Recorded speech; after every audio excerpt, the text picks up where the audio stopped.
on the night of the company's grand annual event.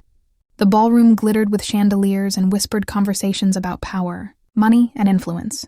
My suit fit perfectly, my tie sharp, but my stomach twisted with unease. I had something with me that no one else in that room expected. It rested in my briefcase, locked tight, pressing against my leg as though it had a pulse of its own, and I knew before the night ended, it would change everything. She entered like she owned the air people breathed. The CEO's daughter, a woman whose smile was sharper than glass and just as dangerous. Her heels struck the marble floor with authority, every eye following her, every laugh bending toward her presence.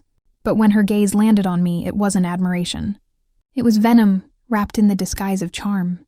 I tried to keep still, to blend in with the suits and gowns. But her voice cut through the music, slicing the crowd in half. "You?" she said, pointing as if I were a mistake someone had spilled onto the floor. "Who let you in here?" Laughter bubbled up around her words like poison fizz in champagne. My chest tightened, but I refused to drop my eyes. The briefcase felt heavier now. People whispered, eyes darting between us, waiting for me to crumble. She didn't stop. She never did. "Isn't it adorable?" she sneered, circling me like a predator. An employee pretending he belongs among giants.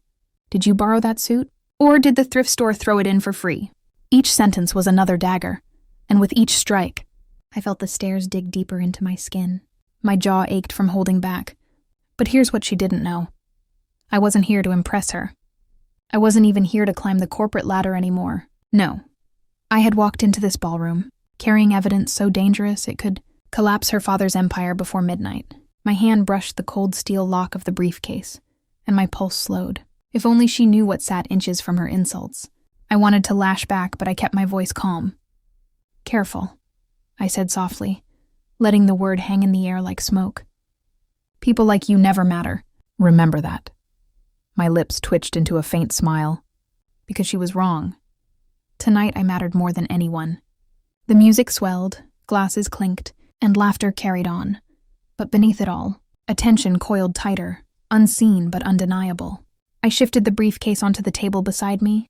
The metallic click of the lock, faint but sharp enough to turn a few heads. Her eyes flicked down, curiosity flashing for just a second before she smirked. "What's that?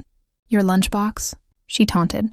I didn't answer, not yet, because in a room filled with sharks, you don't reveal blood too early. You wait until they're circling closest. And the moment they think you're cornered, that's when you strike.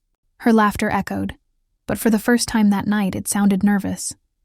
She laughed too loud, making sure everyone heard. "Careful or what? You'll report me to HR?" The crowd laughed again, but behind the smiles, some faces shifted, uneasy, curious. They could feel the storm building, even if they didn't know its source. The CEO himself, her father, watched from across the room, his hand tightening on a glass of scotch. He didn't step in. He never did. This was entertainment to him, another power game played under crystal lights. His daughter humiliated me, and in his silence he approved.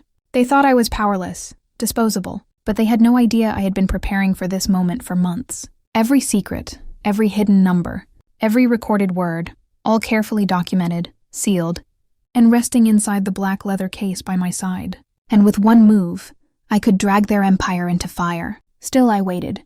Timing was everything. And her insults? They were only making the fall sweeter.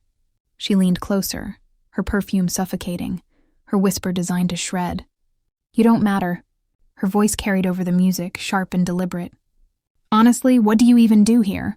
Do you fetch coffee? Carry files? Or maybe you just carry that little box around hoping someone mistakes you for important?" The room chuckled on cue, the sound of sheep laughing with the wolf. My fingers tightened on the handle of the briefcase, but my eyes never left hers. I could have answered. I could have told her I was more than she could ever imagine.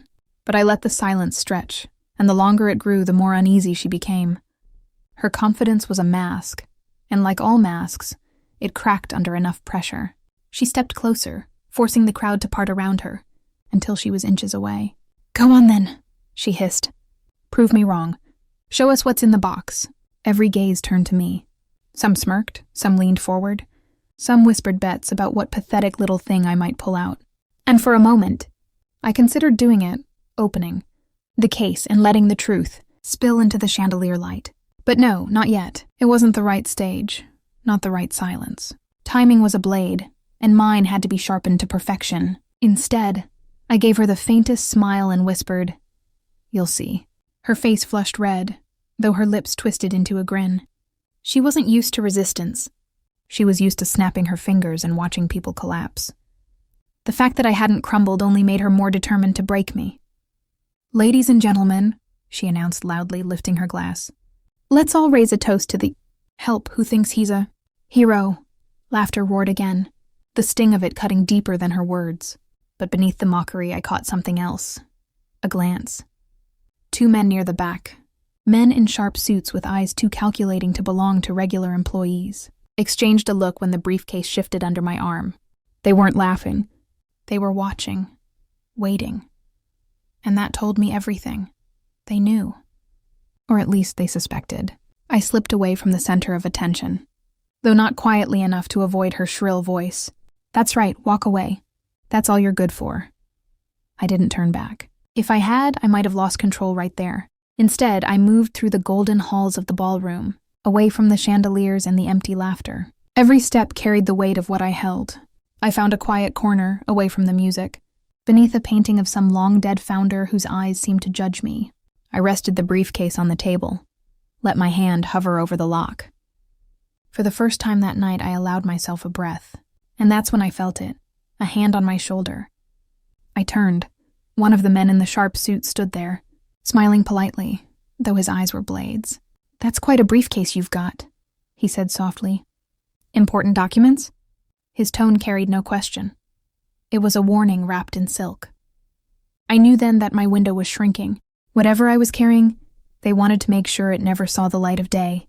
Before I could answer, her voice rang out again, slicing through the ballroom. "Oh, don't corner him," she laughed, now following with her glass in hand. "He's probably hiding love letters or maybe coupons. Nothing worth sweating over." But there was a flicker in her eyes now, a glint of curiosity she couldn't hide. The man didn't move. His hand stayed on my shoulder, light but heavy with threat. "Why don't we all take a look?" he suggested. The crowd began to gather again, drawn by the scent of blood in the water. My heart pounded, but my expression stayed still. This was the danger I had predicted. The moment when the briefcase became more than leather and locks. It became a fuse. I lifted it slowly, letting the weight drag the silence deeper. "If I open this," I said quietly, "none of you will laugh again." Gasps, a few nervous chuckles. The daughter rolled her eyes, but the man's grip on my shoulder tightened. "Then by all means," he murmured, "open it." I looked at her. The daughter of the man who had built an empire on lies, standing smug, expecting me to break. She thought she was the puppeteer, but she had no idea she was already standing in the noose. My thumb hovered over the lock. The room leaned closer. The music stuttered in the background. And then, I closed the case again with a snap. Groans, laughter, even boos erupted. She clapped mockingly, her voice shrill. Of course, empty threats from an empty man, but behind her eyes, I saw something else. Fear. The kind of fear only someone guilty could understand. She didn't know what was in the briefcase, but she knew it was dangerous. And for the first time that night, I let her see my smile. A real one. The kind that promised the storm hadn't even started yet. The laughter didn't sting anymore. If anything, it fueled me.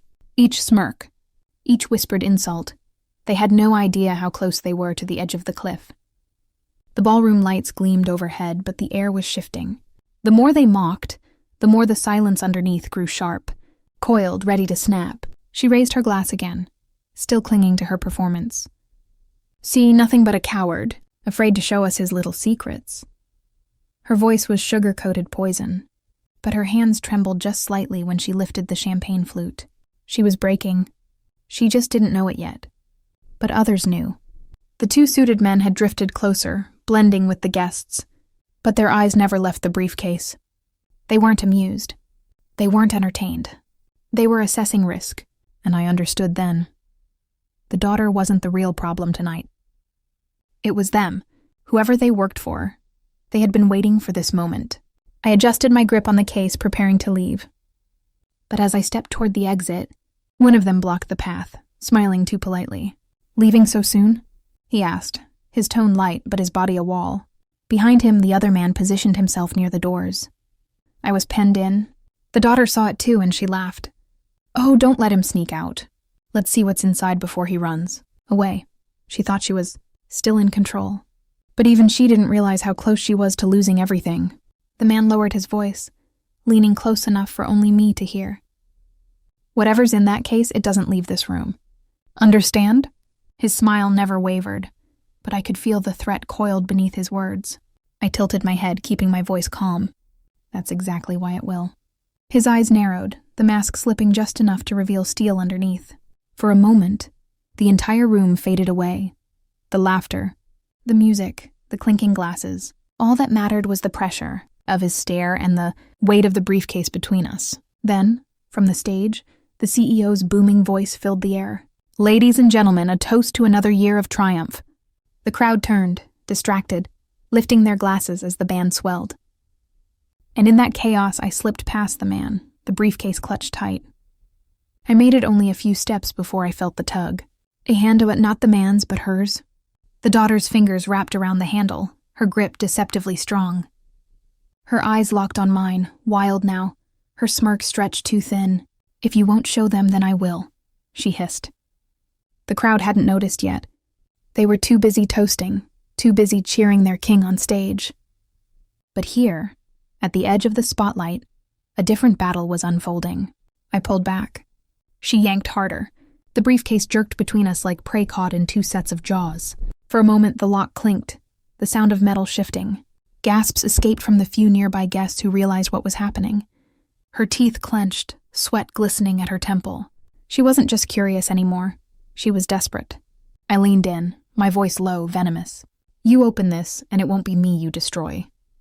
It'll be him." My eyes flicked toward her father, who raised his glass high on stage, oblivious to the war just steps away. Her grip faltered for half a second, but pride stitched her back together. "You're bluffing," she spat. "You've always been bluffing." I let go suddenly, just enough to make her stumble. She caught herself, but the case nearly swung open. The click of the lock snapped like a gunshot, drawing more eyes this time. Whispers rippled through the crowd. Attention shifted. The suited man moved quickly, his hand darting toward the briefcase. Instinct surged through me. I pulled it tight to my chest, shoving past him, the metal edge scraping against his hand. For the first time that night, the polished mask of the event shattered. The daughter screamed, the man cursed, and the music faltered. All eyes turned to us, and just like that, the ballroom transformed. No longer laughter, no longer control. The chandeliers still glowed, but the room was colder, sharper. The secret was no longer silent. I stood in the center, the briefcase pressed to my chest, the crowd circling like vultures. Her voice rang out, shrill, broken. "Stop him! He's lying. He's nothing." But her words had lost their charm. People weren't laughing anymore. They were staring at the case, wondering, doubting. And in doubt, power shifted. The CEO descended from the stage slowly, his glass abandoned, his eyes locked on me. For the first time that night, his calm cracked, and I knew the storm had finally begun. The CEO's shoes struck the marble as he crossed the ballroom, the crowd peeling back in silence. His daughter retreated behind him, her face pale now, her earlier cruelty replaced with something closer to fear. He didn't rush, he didn't shout. He didn't need to. Power walked with him, and the room bent under it. He stopped just feet from me, his eyes heavy, calculating. "What exactly do you think you're doing?" he asked, voice low but sharp enough to cut glass. I held the briefcase tighter, showing the truth. His brow arched slightly, the faintest sign of surprise. Then his lips curved into the kind of smile only predators wear. "The truth doesn't interest anyone here. They're here to drink, to laugh, to praise me. You are a distraction." The daughter moved beside him, pointing at me like a spoiled child demanding punishment. "He's bluffing. He's nothing. Just take it from him." Her voice cracked. She wanted me gone. She wanted the case gone. And in that tremor, I saw confirmation. She knew exactly what I held. The CEO turned, not to me, but to the two suited men. "Remove him." They closed in fast. My pulse thundered, but I didn't back away. Instead, I raised my voice, loud enough for the whole ballroom to hear. "If you touch me, the evidence goes public. Every account, every offshore ledger, every deal you buried." The words detonated in the silence. Gasps rippled. Faces shifted. The CEO froze mid-step, his eyes narrowing. his jaw tightening. The men stopped inches away, hesitation flickering in their stare. I let the moment hang, then added, "It's not just in here. It's backed up, sent to the right people. You silence me now, you'll have headlines by dawn." The daughter lunged forward, her mask cracking entirely. "He's lying!" she screamed, but her voice betrayed her panic. She clutched her father's arm like a child begging not to be left in the dark. "Daddy, don't listen." He silenced her with one raised hand. His eyes stayed on me. For the first time, there was no arrogance, no amusement, just calculation. He believed me. And that meant I had him. The ballroom buzzed with unease, whispers spreading like fire through dry grass. What was in the briefcase? Why was the CEO listening? Why was his daughter trembling? I took one step forward, my voice steady, each word deliberate. "You thought tonight would end in your triumph. But the truth has teeth, and it's already bitten." The room shifted. I wasn't the outcast anymore. I wasn't the fool in the thrift store suit. For the first time, they were all looking at him. And that was exactly where I wanted their eyes to be. The ballroom was no longer a celebration. It had transformed into a theater, and every guest had front row seats to the slow unraveling of power. The chandelier still burned brightly overhead, but the room itself was cloaked in tension. The CEO stepped closer, lowering his voice, forcing me to hear the steel beneath the calm. "You don't understand the game you're playing," he said. "This company feeds thousands of families. You think you're exposing corruption? You're holding a blade over all of them. Over yourself." I didn't blink. "Then maybe they should know who's been feeding them poison." A murmur rose in the crowd. Words like poison and corruption carried weight in places like this, where fortunes and reputations were as fragile as glass. Some of the executives shifted uncomfortably, their smiles gone. They weren't laughing now. They were calculating what this could mean for them. The daughter snapped, her voice shrill. "Why are you even listening to him? He's bluffing. He doesn't belong here." She caught herself too late, realizing her panic betrayed her. I leaned into the silence, raising my voice just enough. "Why so afraid of a bluff, then?" The words sliced through her composure. She flinched, lips trembling, and for the first time her mask shattered completely. People saw it. They saw the daughter of power breaking in public, and once that image seared into their eyes, it would never leave. The CEO's jaw clenched. He turned to the crowd with a smile that was too wide, too forced. "Enjoy yourselves," he said, raising his hands as if to calm them. "A misunderstanding, nothing more. I'll handle this." He gestured to the men again. "My office, now." The crowd parted like water, whispers rippling in every direction. I was being pulled into the lion's den, but I didn't resist, because I knew something he didn't. The more desperate he became to silence me, the more guilty he looked to everyone else. And guilt, once exposed, spreads faster than truth. As they ushered me down the hallway, the daughter followed, her heels clacking, her breath quick and shallow. She didn't want to let me out of her sight. Not when the briefcase still sat firmly in my grip. The office door shut behind us with a heavy click. The noise of the ballroom faded, leaving only silence and the steady hum of the air conditioning. The CEO walked to his desk, poured himself another drink, and turned back to me, his calm more dangerous than his anger. "You think you've trapped me," he said slowly, swirling the glass. "But let me ask you this. What makes you think the people you sent that information to are loyal to you?" I froze for a fraction of a second, just enough for his smile to widen. "You think you're the first to try this?" He continued. "You think evidence matters when I own the very people who'd be asked to act on it?" He raised the glass in a mock toast. "I admire your courage. I truly do. But courage without control is suicide." His daughter stepped forward, pointing at me again. "Just make him hand it over. End this." But I only smiled. "If you really owned them," I said quietly, "you wouldn't be standing here trying to convince me. You'd already be safe." The glass in his hand trembled slightly before he set it down.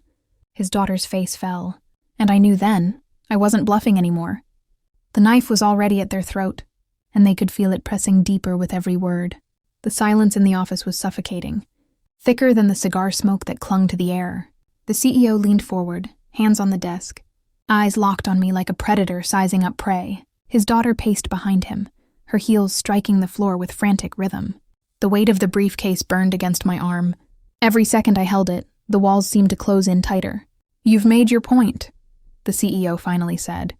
His voice was calm again. but the calm of someone who had chosen his weapon. Now give me the case and we can make this disappear. I tilted my head.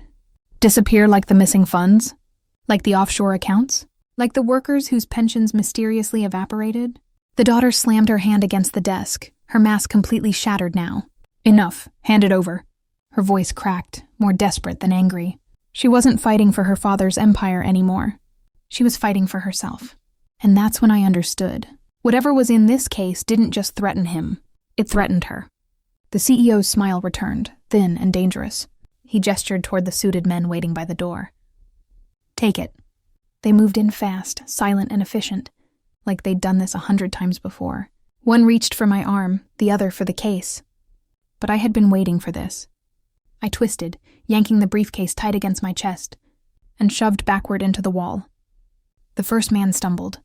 The second grabbed for the handle, but I lashed out with my elbow, sending him staggering into a shelf of crystal awards that shattered across the floor.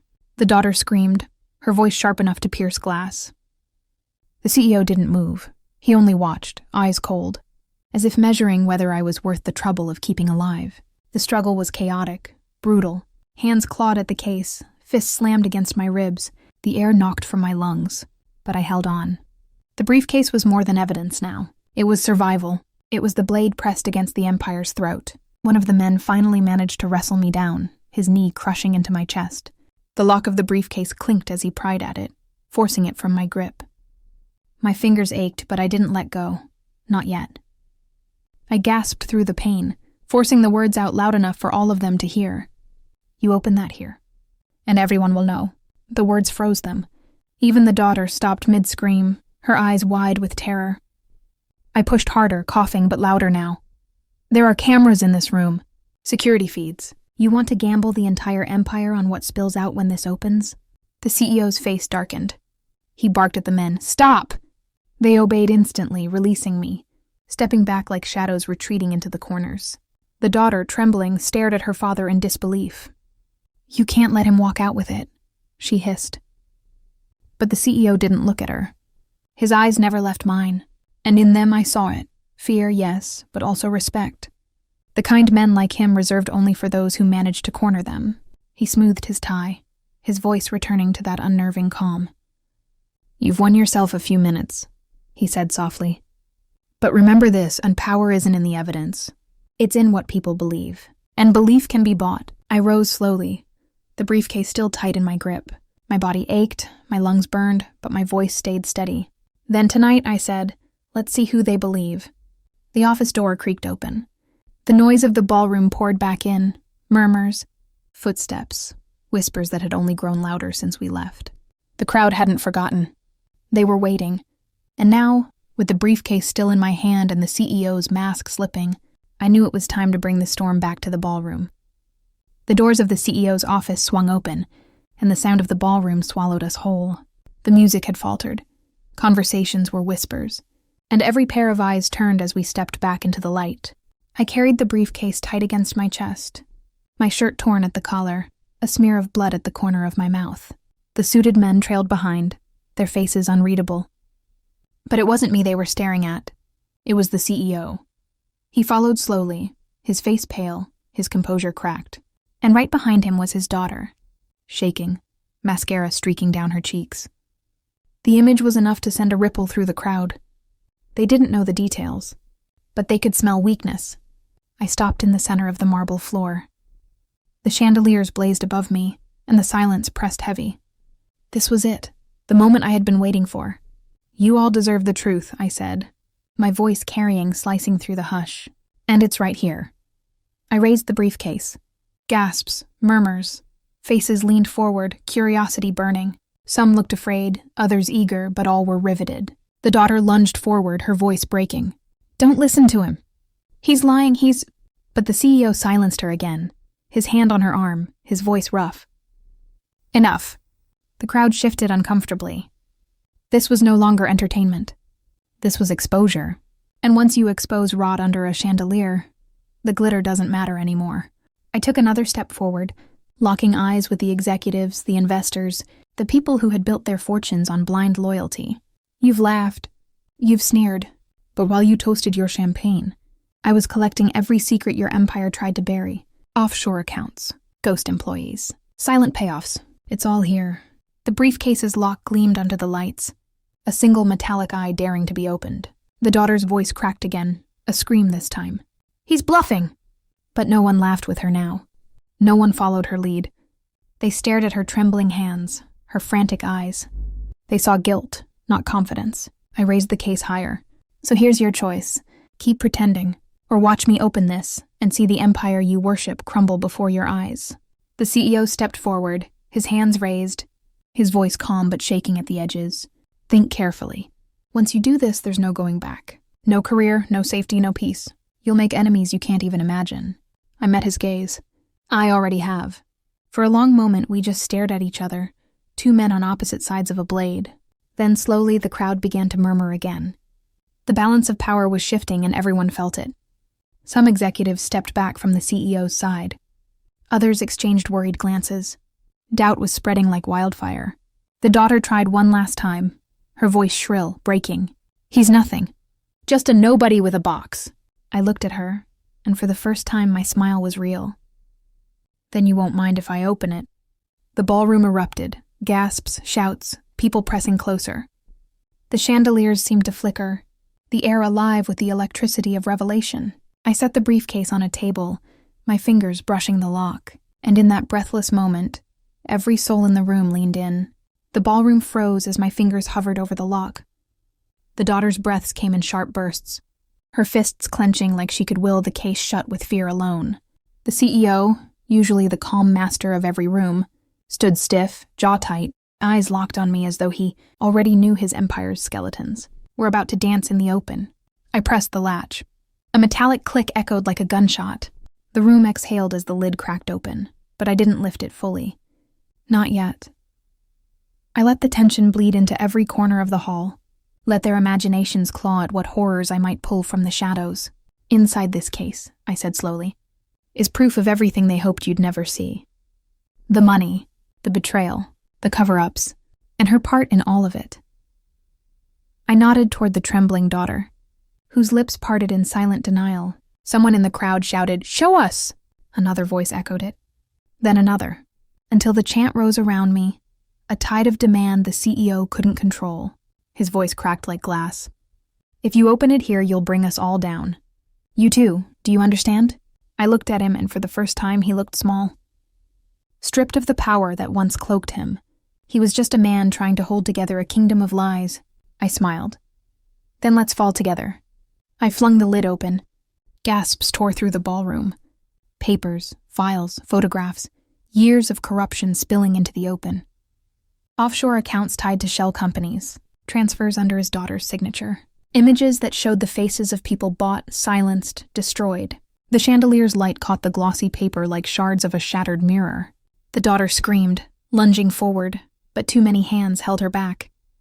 The executives who once circled her like worshippers now recoiled, their eyes wide with betrayal. Phones came out, cameras flashed. In minutes, the empire was no longer a fortress. It was an exhibit, a crime scene. The CEO's knees buckled. His hand gripped the table as if the marble itself could hold him up. He whispered not to me but to himself. "It's over." And I stepped back, watching as the kingdom he built collapsed in real time. Not with fire but with exposure. The kind of ruin that spreads like a stain, unstoppable, permanent. I closed the briefcase, not needing it anymore. Its work was done. The crowd was no longer looking at him. They were looking at me, not with laughter, not with mockery, but with a fear that was edged with respect. The kind of fear you only feel when you realize someone is willing to burn everything and survive the fire. And in that silence, I turned and walked away. Because I didn't need to watch the rest. I already knew how this story would end. This is Karma Unfolded, where every secret finds its reckoning. Don't forget to subscribe.